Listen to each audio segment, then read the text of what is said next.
रहस्यमय संदूक। ये कहानी शुरू होती है सुमनगढ़ नाम के एक गांव से, जहां महेंद्र नाथ का कभी बहुत बोलबाला हुआ करता था। समय बीतता गया और बढ़ते समय के साथ लोग उन्हें भूलने लगे। आज महेंद्र नाथ का परिवार भी गांव के बाकी परिवार की तरह ही एक आम परिवार बनकर रह गया था। एक हादसे में महेंद्र नाथ की मौत के बाद उनकी पत्नी ने ही घर को संभाला। वो अक्सर अपनी पोती प्रिया को उसके दादाजी की कहानियां बताया करती थी। बहुत अलग से थे तुम्हारे दादाजी। इन आम लोगों से अलग थी उनकी शक्तियाँ। दादाजी के बारे में कुछ और बातें बताओ ना दादी। वो जादू करते थे ना? जादू नहीं बेटा, वो सिद्धियाँ होती हैं जो दादाजी के पास थी। उनके किस्से कितने भी बताऊं कम ही है। क्या माँ, तुम भी इससे ये सब बताने लगी? कल रात को न जाने ये क्या क्या मंत्र पढ़ रही थी। देखो माँ, मैं नहीं चाहता कि इसका ध्यान पढ़ाई से हटे। पंकज ठीक कह रहा है प्रिया, मैं तो सठिया गई हूँ बेटी। जा तू पढ़ाई कर।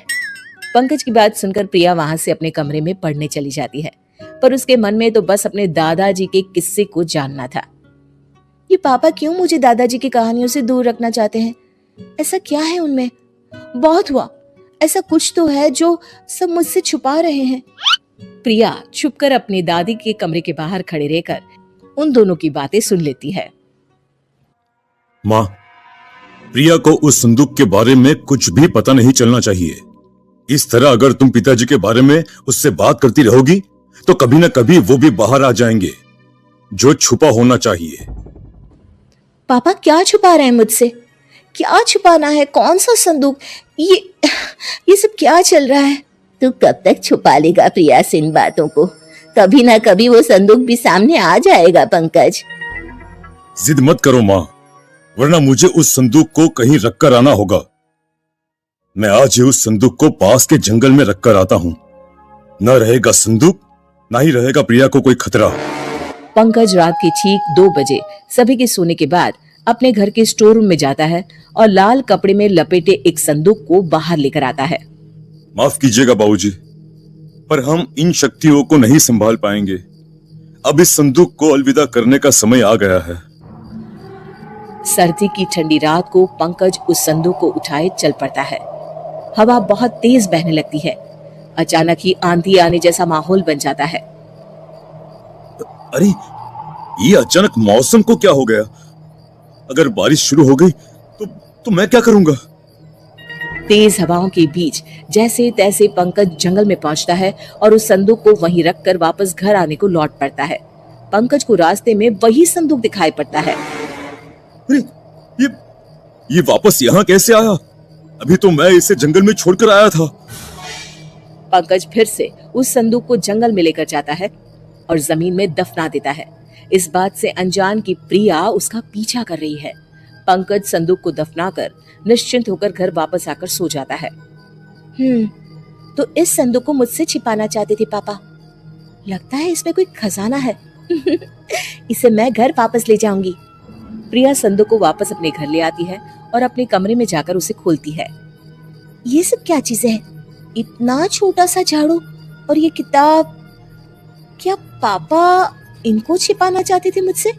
ओहो, बेकार में इतनी सर्दी में जंगल से इस संदूक को मैं ले आई। कल ही वापस रखाऊंगी।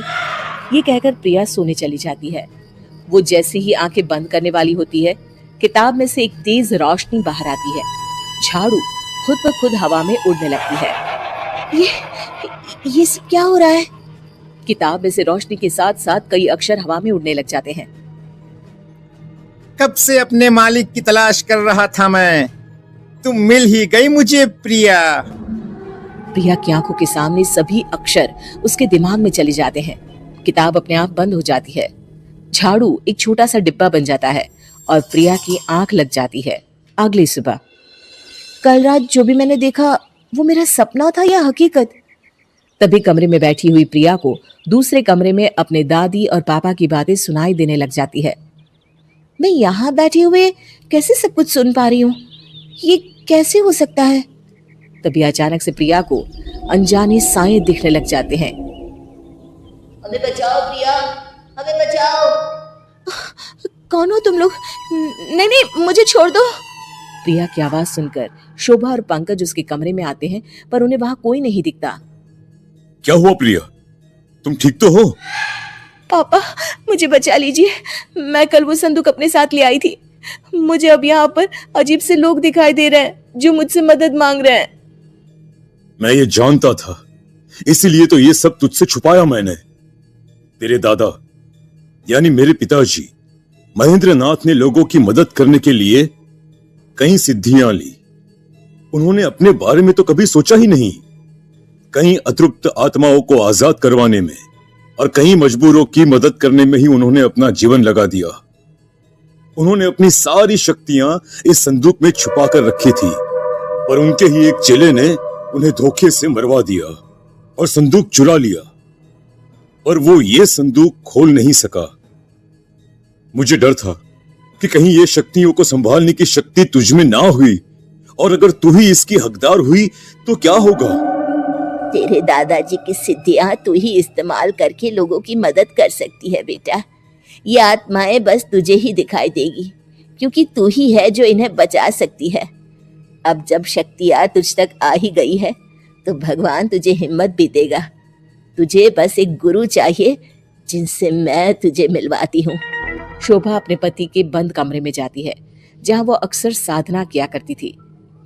जैसे ही प्रिया उस कमरे में जाती है, महेंद्र की आत्मा भी वहां आ जाती है। ये है तुम्हारे गुरु बेटा। ज्ञान तो प्रिया पा चुकी थी।